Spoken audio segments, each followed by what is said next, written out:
Welcome to Sloppy's DIY. Welcome to Sloppy's DIY, where you learn from our mistakes. I'm Sloppy, and I'm about to burp this up. So, if you look over here, you'll see Cooper blocking the thing I'm trying to show you. Here's the ball. Is that door open? Yeah. All right. So, it says on the instructions that there should be like an inch something wide gap here, and there's like not even an inch. There's an inch and a half if you go all the way back to the door, which means I might have to cut this piece of floor. I'm definitely gonna have to cut this one back a little bit. Yeah, I wouldn't want to do that. Are you sure that's like a must to do? Yes, but I'm gonna try to not do it and see what I could get away with. I do, however, have to cut this. I'm gonna come back here with some tape.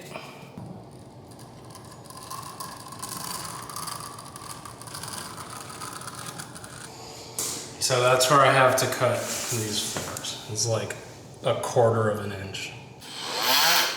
All right, let's see what we can do. Jeez.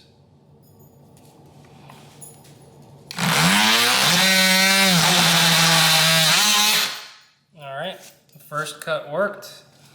Let's just kind of use that cut to guide us. Not as easy as it looks. I guess that's my new catchphrase.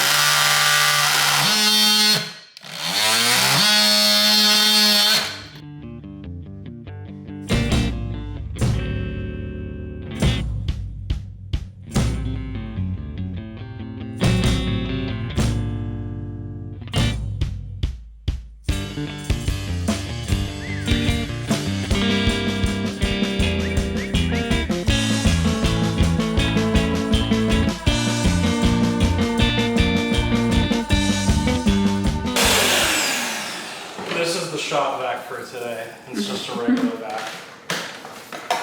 It smells like corn chips. Which, if you have dogs, you know that corn chips means it smells like dog toes.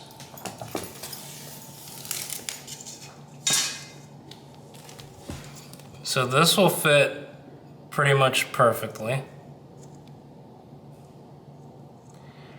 My concern is that it asks me to leave a 1/4 inch gap on either side of this, and there's no way that there's a 1/4 inch gap on either side of this.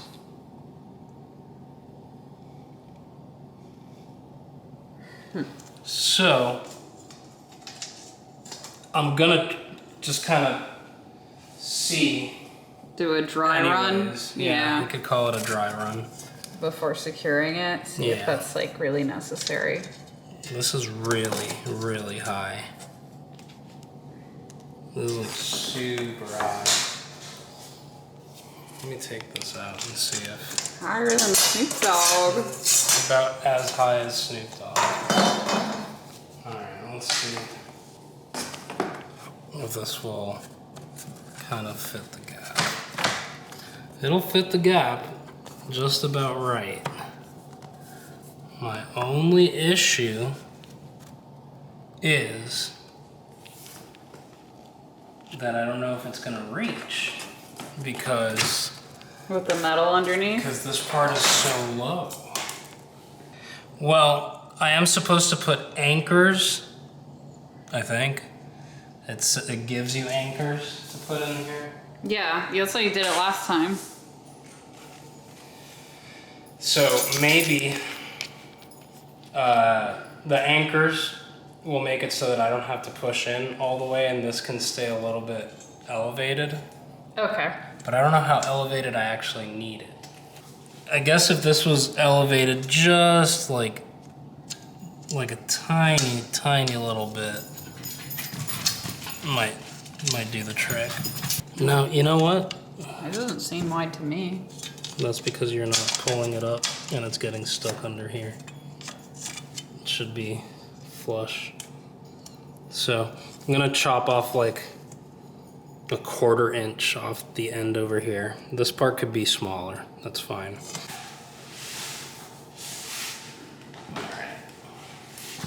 So I cut this thing a little bit more, came back looking more stupid. Gonna have to bend it a little more. Return it to its appropriate flatness. At least it's pretty malleable with some pliers. I mean, I wish it wasn't so malleable that you couldn't cut a straight line through it. But maybe there's another trick to cutting these. Leave a comment below if you know another trick for cutting these. Because we don't know what we're doing about anything, ever.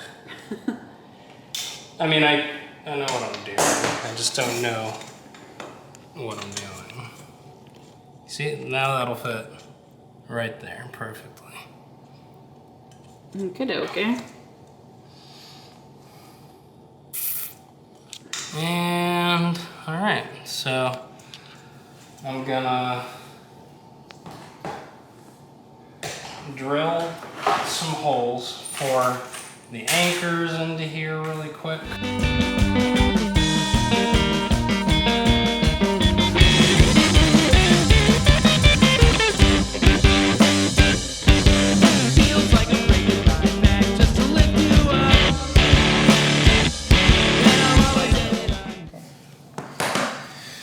I had to go up by about 2 or 3 sizes of bit to get these guys in here.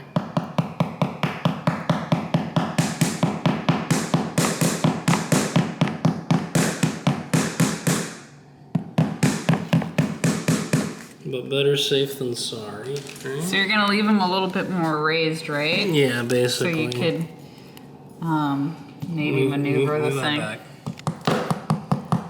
I hardly even have enough room in here to hit these. Moment of truth.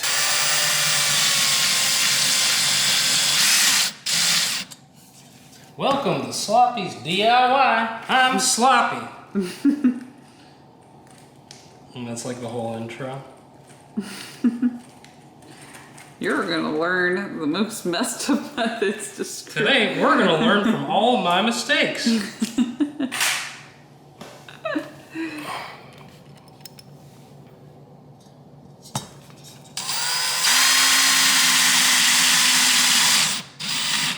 Welcome to Sloppy's DIY. I'm Sloppy, and today I'm gonna make all these mistakes so you don't have to.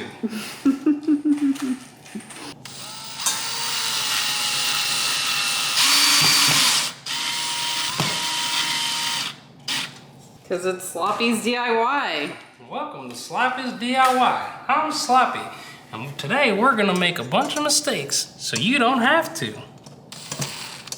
There's not even an anchor in there. Next we put on piece number 3, as they call it. Oh boy.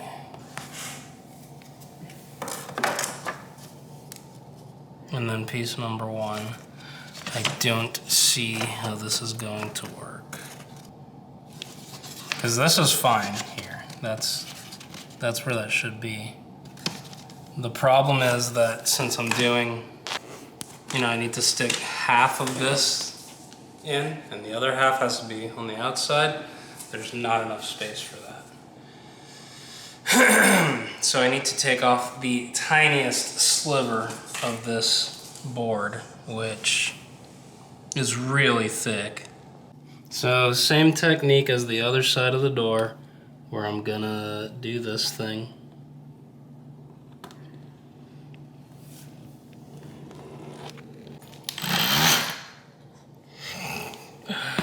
Immediately start like chopping in the wrong spot.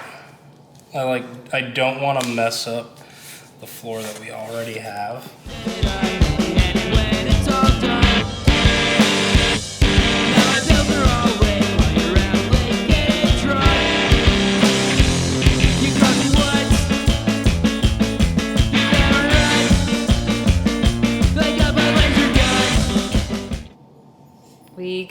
this far and the motor has overheated in our handy dandy tool. Unfortunately, doesn't turn on. The light will turn on. But good progress for now. Let's see if we can keep going.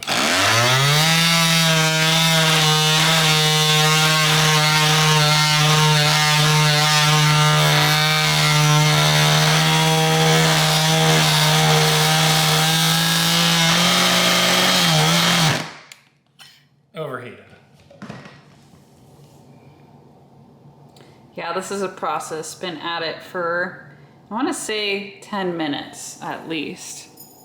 Feels like 10 hours. It feels, yeah. And your hands are numb. You know when you go to Dave & Buster's and you sit in that thing that's like an electric chair and you grab the two metal things and they just vibrate until you can't feel your hands anymore? That's what I feel.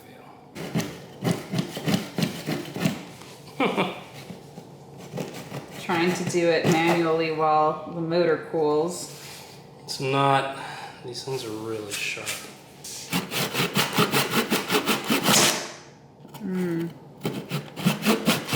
This thing's not like as accurate. I mean, I guess maybe it is. But then you get like stuck. This one is not about how hard you push, it's about how fast you go, because the blades are tiny, but they're very sharp.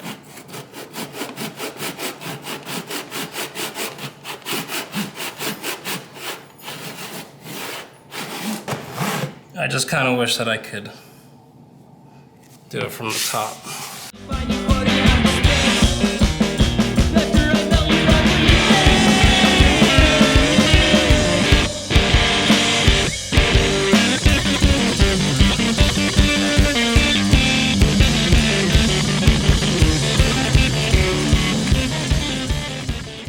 All right, so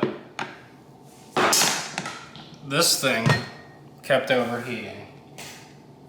This thing does not overheat unless you overheat. Right. So I actually used this to cut like half of it.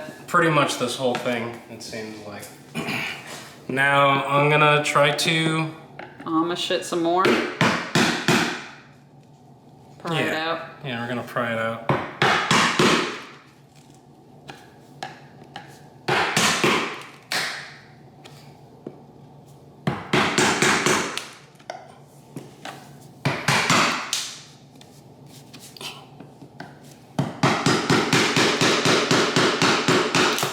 There we go. It's a pretty clean line, I guess.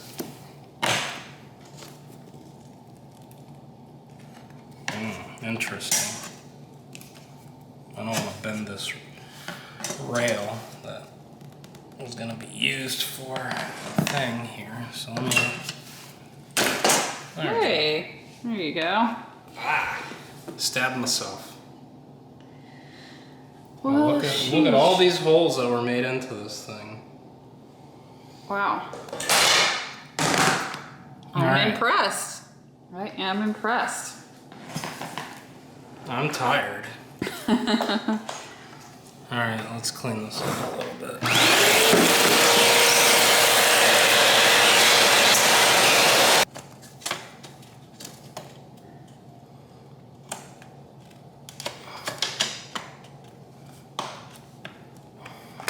This needs to move back now.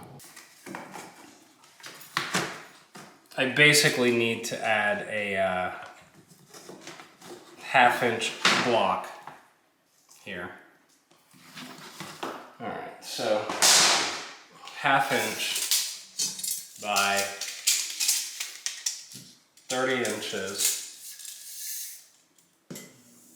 by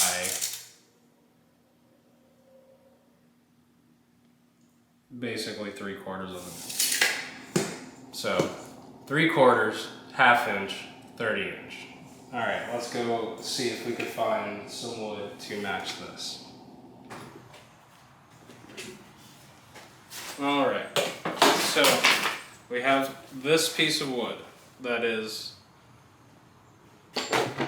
approximately 1/2 inch wide, or deep, or whatever, tall.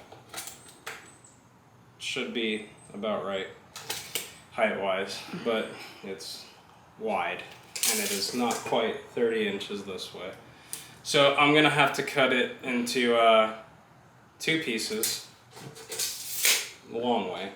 So I'm gonna grab a pencil and mark this thing.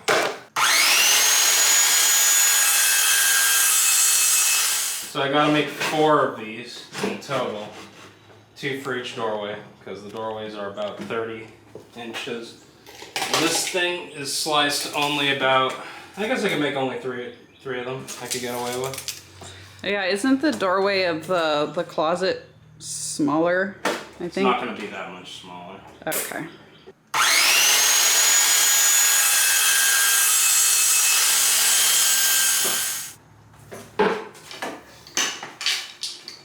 Alright, so we're cutting this one at 6 inches and 3/4 because the piece of wood initially was 23 inches and 1/4. So we're trying to get to 30.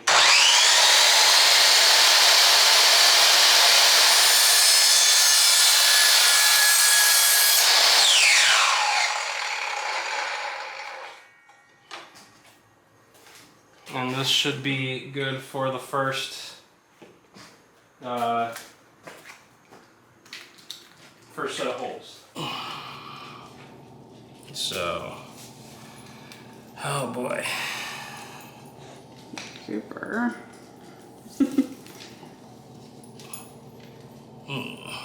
Let's see.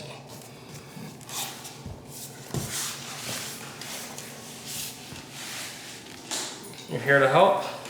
Cooper, I don't think that's helping much.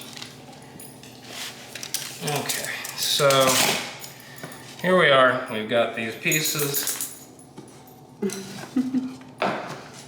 They're not perfect, but no one's gonna see them, so it's fine. It's interesting because it seems like some sections of the wood were a lot more compressed than others. What do you mean compressed? Like, these are the same piece of wood and this one's like a little bit smaller than this one is. So here's the test.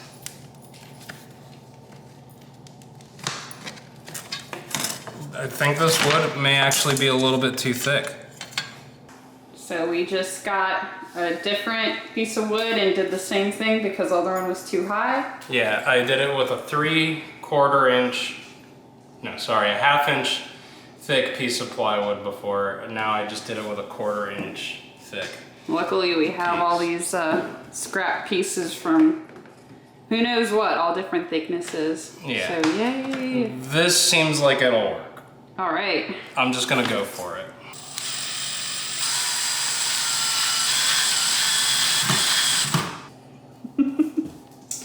Welcome to Sloppy's DIY. Welcome to Sloppy's DIY, where you learn from our mistakes. I'm Sloppy, and I'm about to burp this up.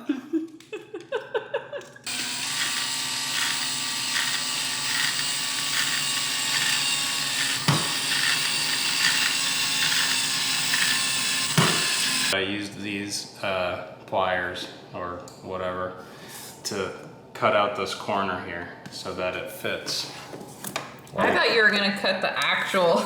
Nah, I'd rather cut this thing and Yeah. have it like wedged in there. But now I need to do it to this side. So I'm just Okay. gonna dent it where I kind of think it needs to be cut. Whatever, I'll just pull it up with my finger. And I'll demonstrate what I did with the other one. I did this. Just bend it in because I don't want the stuff showing off on top. And just kind of force it in there. Almost kind of does it. Might need to go a little bit deeper with this side. But I could feel that now I have that gap here. Good? Yeah, I should be able to make this work.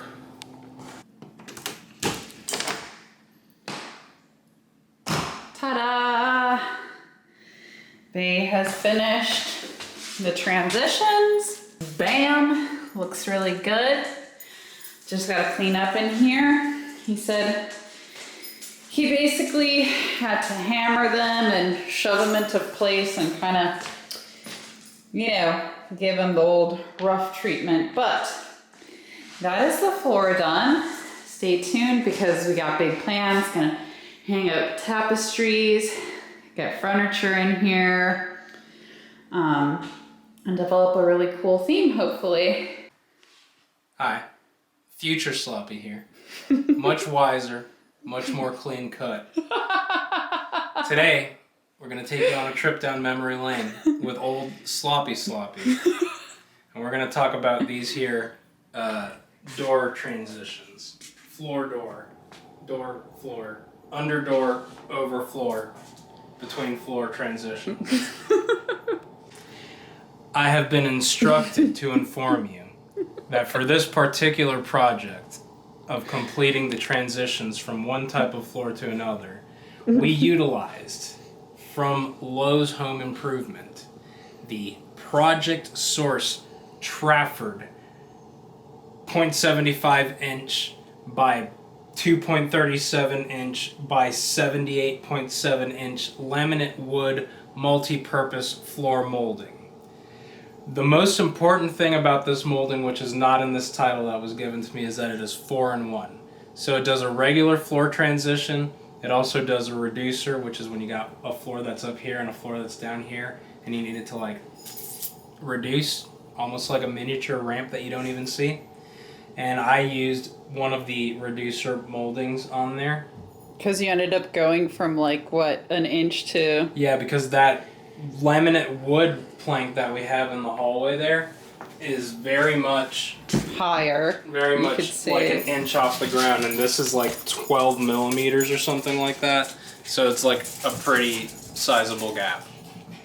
What I learned is that these transitions are always like a real pain in the butt to do. But I already knew that because I've done this before and it did not get any easier. What did I learn and what? What was the other question? What did you struggle with? What did I struggle with? The entire thing. I struggled with cutting the damn thing. I struggled with putting the track into the subfloor. I struggled with putting the transition and reducer piece into the track. Would you say you struggled more with that than with the entire floor in general, right? This one transition took as long as this entire floor. Because I had to cut, because the way that this works is actually that the reducer, the transition's supposed to go right under the door. Yeah. And this wood laminate came out to here. Right. And it's not supposed to do that. Yeah. So I had to cut with various saws this wood, a sliver down this way. And it was about that wide. So maybe like an inch wide. I had to remove a very thin, long inch of doorway with some digital Ryobi saws that kept burning out and were not very good. I actually ended up using a manual Dovetail saw. It took me like 3.5 hours just to cut the wood. And you didn't struggle with like that with the closet, right? Closet was straightforward. Well, the closet had carpet, so I just cut the carpet back with a pair of scissors, with one piece of scissor. I hope you enjoyed hearing about my struggle to put these transitions into the floors here. Thanks for watching. Don't forget to like and subscribe and comment down below if you thought I was entertaining at least.